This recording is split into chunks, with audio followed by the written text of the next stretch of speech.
I was going to introduce you as tech support for the White House, but is that all you do? I'm wearing my official uniform. Tech support. You were probably the busiest man on earth prior to January 20th. I don't know what you call yourself now, but we really appreciate you taking the time for being with us. No. So, White House tech support. we're gonna maybe steer our conversation in three directions. The first is we're going to talk about DOGE, and we're going to move to AI, and then finally we're going to conclude with boring cities. And I'd like to start off by maybe talking about how consequential you are for human history. I think no single person has had such an impact on space, on communication, on artificial intelligence, on transport, the transition to green energy. And there was always a trend. There were deniers, critics at first, then naysayers, and then supporters. And typically people always start by saying, he overpromises and he won't deliver. Then they finally see the trend and the trajectory and they turn out to be supporters. Do you think we'll see that in the government efficiency space? Like people are going to really see the impact very quickly and transition to becoming supporters? Well, yes. First of all, I think we've got quite a lot of support from at least the American public, and I think from maybe around the world. When the public is polled on sort of improving government efficiency, in fact, it is, I believe, the highest polling single issue, meaning that it is something that appeals to voters from of all types. And I think improving government efficiency, I think, was like almost 70% support, so quite a lot, basically, more than any other issue. So I think the people are very supportive. Obviously, there's certain elements of the bureaucracy that are not supportive because we are moving them from the government sector to the private sector. At a high level, this is kind of like we're moving people from low to sometimes negative productivity roles in the government sector to higher productivity roles in the private sector. And the net effect of that will be an increase in the output of useful goods and services, which increases the standard of living and well-being of the average American. And you usually have one key target that you aim to achieve in every single endeavor that you have. So SpaceX is make humanity a multiplanetary species. With Tesla, it's usher in an era of sustainable travel. What is the one main goal for government efficiency that you have for yourself? Is it saving money? Is it doing something else? What is the one main task that you have for yourself? So there's a few ways to describe it, but the actions end up being the same, which is like reducing the size of government and making the government much more accountable to the people, I think is going to lead to a better outcome for the people. What I've said is that we really have here rule of the bureaucracy as opposed to rule of the people, democracy. We want to restore rule of the people. And so what that means is reducing the size of the federal government, basically reducing regulation. There's a tremendous amount of over-regulation that's happened over time. And this is an inevitable consequence of a long period of prosperity, is that you're going to get more and more rules and regulations, more laws accumulate over time. And the normal forcing function for getting rid of rules and regulations is war. So it needs to be some kind of existential war, where you have to do a reset in order to avoid being defeated in a war. This is literally throughout history, it's been the main forcing function for clearing out an accumulation of laws and regulation. In the absence of that,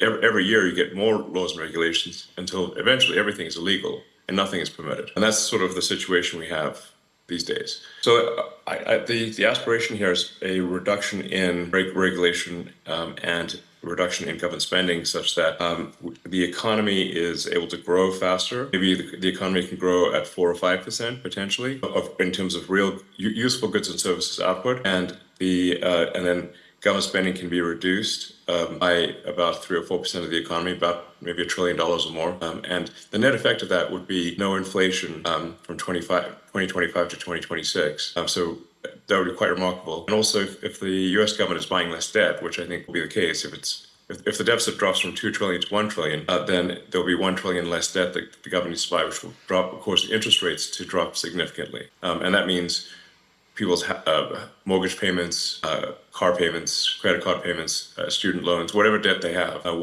their debt payments will be less. So I think this is something that will benefit the average American. I think some of the things we're doing also will be hopefully helpful to other countries, because with the new administration, there's less interest in interfering with the affairs of other countries. I think the times the United States has been kind of pushy in international affairs, which may resonate with a number of members of the audience. And I think we should, in general, leave other countries to their own business. Basically, America should mind its own business, rather than push for regime change all over the place. Probably a good thing for other countries too. So instead of waiting for a war to happen, you went to war against the bureaucracy in the government. We're essentially just we're with the support and direction of President Trump. We are reducing the size of the bureaucracy, getting rid of excess regulatory regulations, and there's also so many agencies and regulatory authorities that they actually step on each other's feet. It's kind of like having a sports game where there are too many referees on the field, like more referees than players at times. So that would be a silly game. If the players can't pass the ball without hitting a referee, But it's kind of getting to that point in the U.S. So there's roughly 450 federal agencies of one kind or another.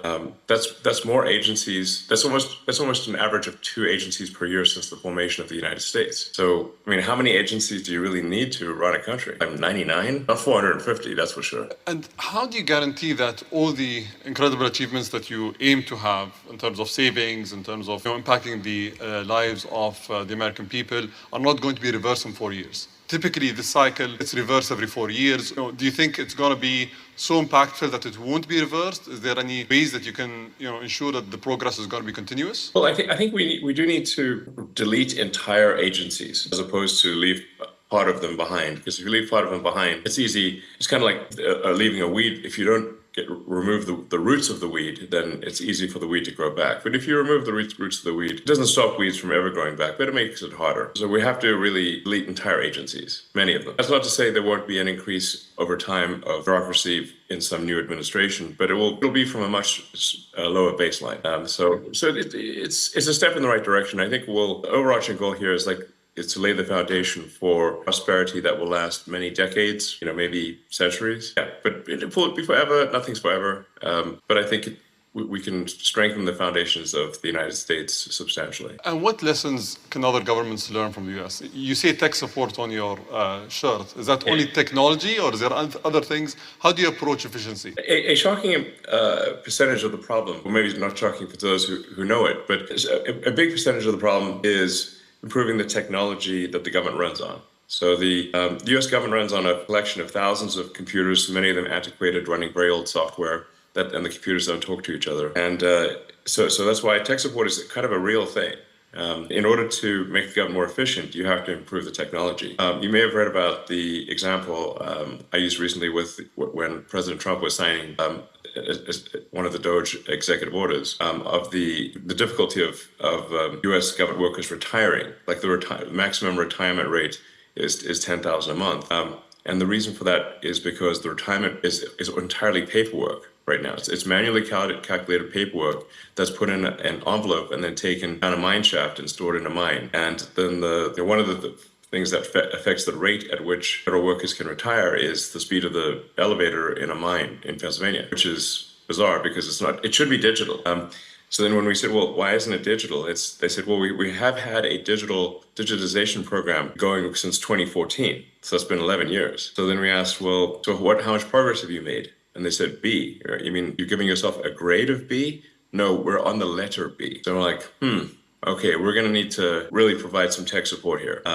Otherwise, literally, people can't even retire, even if they want to. It's pretty bad. There's a lot of software systems that need to be updated and fixed. In some cases, deleted. A lot of things that should be automated. I mean, in terms of the number of, say, U.S. citizens that are operating the mine, it's about 1,000 people are working on this mine, where the papers are stored. But they should ideally be working on something else. Should be working on producing goods and services that are of much higher value to the public. So I mean, really, even if somebody just grew tomatoes in their garden and sold them at the farmers market, that would be more useful than vanilla envelopes down a mine shaft. Safe to say. So a lot of the stuff is like that. It's not like any one thing is particularly difficult, but there are 10,000 things that need to be improved.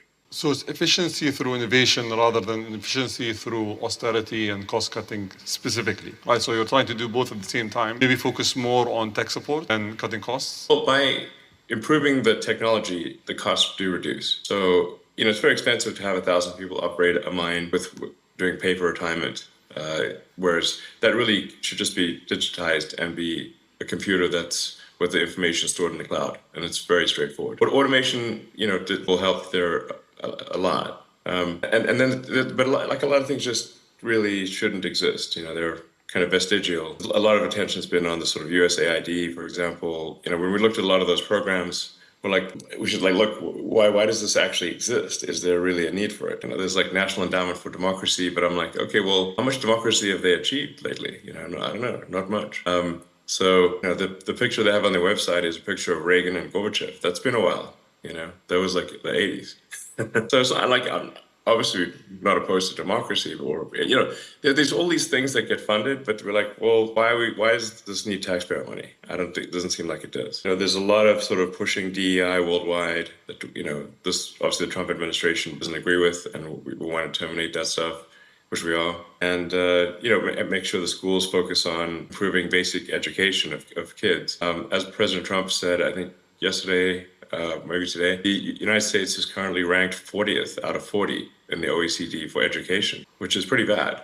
So you can't, but in terms of spending, the United States is spending a tremendous amount per student, but achieving very weak results. That's just a case where, okay, we need to spend less money and get better results. It's like, a lot of it, you can think of it sort of it's in a way, it's like a big company, like a big corporation, American Incorporated. And just like with Twitter, there was a lot of stuff that was being done that was unnecessary. But in case of Twitter, we reduced the staff by 80%, but at the same time, improved the functionality and capabilities of the site dramatically, and accomplished more in a year than they previously accomplished in 5 years. So it's like a corporate turnaround, but at a much larger scale. We are giving generous exit packages. If people retire, they get paid all the way through September. They can go on vacation. They can get a second job. They can do whatever they want. And we can't actually pay them any more than through September, because that's the congressional appropriation is only through the end of the government financial year, which ends in September. So, so I think there'll be some disruption, but at the end of the day, we'll have people move from, like I said, from low to negative productivity roles in the government sector to higher productivity roles in the private sector. Can we pivot to artificial intelligence? And I'm sure you've been seeing what DeepSeek has done and all the claimed achievements that they've had. I know that we've been speaking for a while about Grok 3 and that Grok 3 is going to be a true disruptor in the AI space. When are we going to see that? And what capabilities can we expect from Grok 3? Well, Grok 3 has very, very powerful reasoning capabilities. So in the tests that we've done thus far, Grok 3 is outperforming anything that's been released that we're aware of. That's a good sign. It's in fact, at times I think Grok 3 is kind of scary smart. You're like, wow, this thing's smart. It's kind of scary. Grok 3 is scary. It's like, wow, this thing's... It comes up with solutions that you didn't even think were, you wouldn't even anticipate, not obvious solutions. So Grok 3 was trained with the most amount of compute, and I think very efficiently trained. Also notably, Grok 3 was trained on a lot of synthetic data. So, and then it goes back and forth through the data and tries to achieve logical consistency. So if it's got data that is wrong, it'll actually reflect upon that and remove the data that is wrong, that does not concord with reality. So its base reasoning is very good. In fact, even without fine tuning, Grok 3, the base model, is better than Grok 2. So we're really in the final stages of publishing Grok 3. Probably it gets released in about a week or two. So pretty soon. I don't want to be hasty in the release, because a lot of the final polish is necessary for a great user experience. So in some ways you can think of it like a house. That last 5% where you finish the drywall and do the painting and the trimming, even though it's not much work, transforms the house. So it's that. I just want to make sure that last 5% is done really well. And it's a week, maybe 2 weeks. I think it'll be very good. And I think we think it'll be better than anything else. And then maybe this might be the last time that any AI is better than Grok. Everyone's, I think, excited about it. So I just want to touch upon a topic that was quoted in the media. You offered, I think they said a group that was led by you offered $97 billion for acquiring OpenAI. It would take, a little round numbers. I was personally involved in the meeting that you and Sam hosted in 2017 in LA. If you remember, and at that point of time, you were the single largest shareholder. I think you contributed $50 million to the company. But must hurt. I don't have any shares, actually. I have no shares in OpenAI. But at that time, it was a non-profit, right? And it must hurt that you need to pay 97 billion for something that you paid $50 million for in the past. Yeah. But I have a Yes, fate loves irony. so I have a specific question here. Can you actually build a company like OpenAI and take it to the scale that you want to take as a nonprofit? Is it possible that you build a company that requires billions of dollars in compute capabilities to build these models while being a nonprofit? Or was it wishful thinking in the beginning and then, you guys parted ways because it couldn't work? I think the evidence is there in that OpenAI has gotten this far while having at least a sort of dual profit, non-profit role. What they're trying to do now is completely delete the non-profit. And that seems really going too far. I provided all of the funding for OpenAI in the beginning for the first almost $50 million for nothing as a nonprofit, and it was meant to be open source. I think this is analogous to like if you pay, if you fund a nonprofit to preserve the Amazon rainforest, but instead they turn into a lumber company and chop down the trees and sell them for wood. You're like, wait a second, that's the exact opposite of what I donated the money for. OpenAI is meant to be open source, non-profit, and now it is closed. They changed the name to Closed for Maximum Profit AI. Closed for Voracious Profit. I mean, they're like, whoa, are they after money next level? Why does this change need to occur? You said that Grok 3, hopefully in 2 weeks, is going to be the most powerful model yet. I know that you've been at the forefront of many technologies. Where do you think the biggest economic returns of these models are going to come from? Because currently we're spending billions, and I think you mentioned this before, it's like the gambler syndrome. We're going and spending billions and hoping to pull out a profit at the end of the day. Where do you think the biggest impact in terms of returns are going to be? Well, I think once you have humanoid robots and deep intelligence, you basically have quasi infinite products and services available.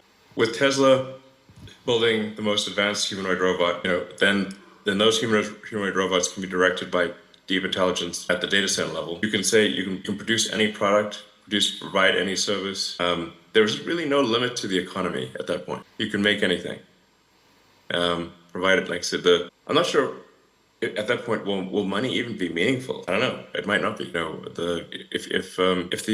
the economic output is productivity per capita times how many people do you have. If in the form of humanoid robots, you have no meaningful limit on the number of robots, and the robots can basically do anything, you'll have a sort of a universal high income situation. Anyone will be able to have as many products and services as they want, with the exception of things that say have artificial scarcity, like a particular piece of art or something like that. But for any goods and services, they'll be available to everyone.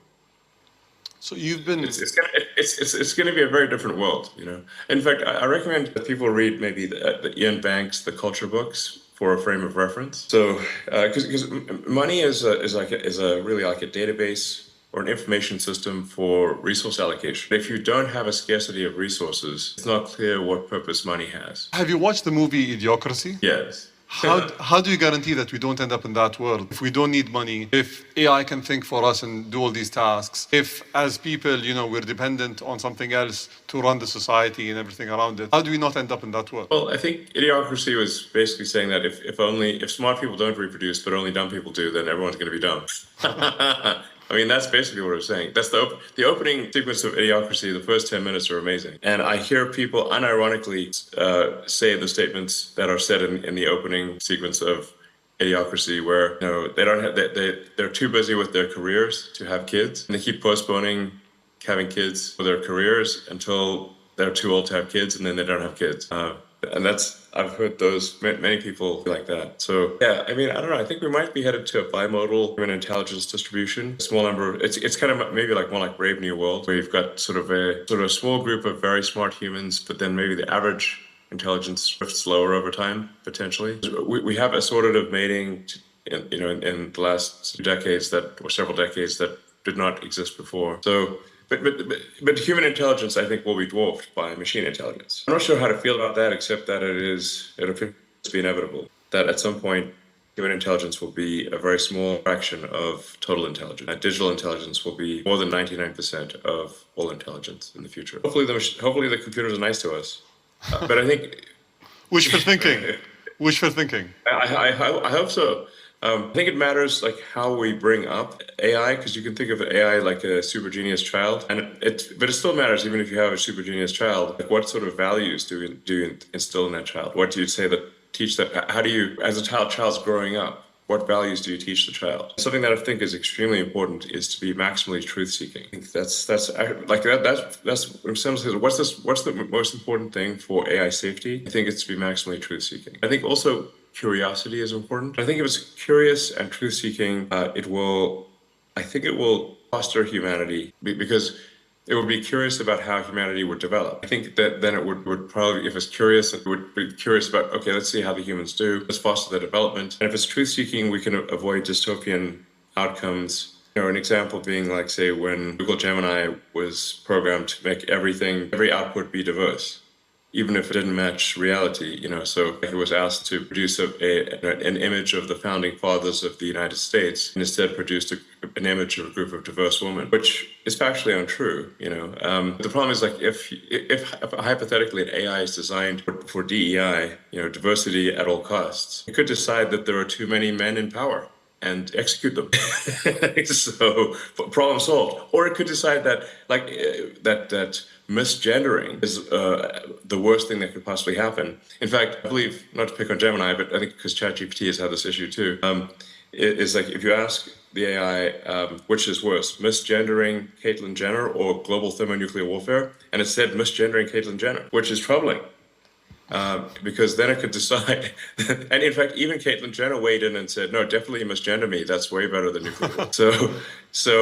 But if you have these crazy things that are untruthful, that are programmed in, that don't reflect reality, then you could have a very dystopian outcome. To give you another example, like Arthur C. Clarke, who is very good at predicting the future. He did 2001: Space Odyssey. Many of the things he predicted, in fact, I think almost all the things he predicted came true. And one of the things he was trying to say in 2001: Space Odyssey was that you should not teach AIs to lie. So the reason that, if anyone's watched that movie, the reason the AI refused to open the pod bay doors to let the astronaut back in was because the AI had been told to take the astronauts to the monolith, this alien artifact, but also that they could not know about the monolith. So it came to the conclusion that it must take them there dead. And so that's why it wouldn't open the pod bay doors. The lesson there being it's very important for AIs to be truth maximizing. Let's hope it doesn't come to that.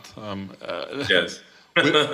Let's move to a boring subject, which is the Boring Company and the boring tunnels. I think the world has been inspired by what you guys were able to create in LA, and I think there's a lot of promise to that technology. But there are questions about whether it's safe in the case of an earthquake, whether it's cost effective, whether Sure. countries should actually adopt this technology. Can you shed some light on that? Yeah, well, first of all, I'd recommend going to the Boring Company website because many of these questions are actually answered there. One of the safest places you can be in an earthquake is an underground tunnel. Because the earthquakes are largely a surface, apart from where they shear, they're mostly a surface phenomenon. So they're like the waves on the surface. So like being in a tunnel is like being in a submarine. Even if there's a storm above you, the waters are calm as a submarine. And in fact, when there have been massive earthquakes, like there was a few decades ago, a massive earthquake in Mexico City, the safest place to go was the subway. And of course, if there is global thermonuclear warfare, I think you really want some tunnels. Underground's a good place to be if in a worst case scenario for global thermonuclear warfare. But on a more sort of everyday note, what's really useful about the tunnels is alleviating traffic in congested areas. Obviously, if you've got very tall buildings, but you have that are 3D, so they're going 3D up, but you have a road surface which is 2D, you're just naturally going to have a problem when people try to go from the 3D object, which is the building, to the 2D object, which is the road surface. There's obviously just not going to be enough room on the roads, and that's exactly why you have traffic. So the solution for that is then to make roads 3D as well. Now you can either make transport 3D, so you could either do that with flying cars, or you could do really helicopters, or you could do that with tunnels. Now the challenge with doing it with going above ground or with any kind of flying object is that they tend to be very noisy and they generate a lot of wind force. And you've got things flying over your head all the time, which can be disconcerting. If one of these things drops a hubcap on your head one day, these things are like things, and flying things tend to crash once in a while, and people don't like things crashing on them. So, and then if you have bad weather, like let's say there's a blizzard or a sandstorm or something, well, now nobody can fly and transport shuts down. On the other hand, none of these problems exist with underground travel. So tunnels are immune to weather. They don't care what the weather is. It could be the worst weather, it doesn't matter. Nothing's going to fall on you because you're underground. So you don't have to going to be dropping things on people. There's no wind force and it's very quiet. And so I think going 3D underground is much better than 3D above ground for solving traffic in cities. And we have a demonstrated case of this in Las Vegas. If people can try out the Boring Company tunnels in Las Vegas, we're busy connecting the whole city with all of the big hotels and the convention center and the airport and everything. So I don't think they need to fly all the way there. In 2017, you came here, and the UAE was the first place in the Middle East where Tesla was launched. And I think it's done exceptionally well. And on that note, I think we have an announcement today that we both want to share, which is today we're going to announce the joint project of Dubai Loop, which is a loop project that is going to cover Dubai's most densely populated areas for people to go from point to point in a seamless manner. So thank you for your partnership. And well, thank you. We hope it changes people's lives. That'll be cool. I think it'll be very exciting. I think once people try it out, they'll be like, wow, this is really cool. And it's going to seem so obvious in retrospect, but until you actually do it, you don't know. So it's going to be great. It's going to be like a wormhole. You just wormhole from one part of the city, boom, and you're out in another part of the city, and it's great. So I'm looking forward to this partnership. We're going to join the first trip and the first pod when the pod is completed. All right, thank you very much.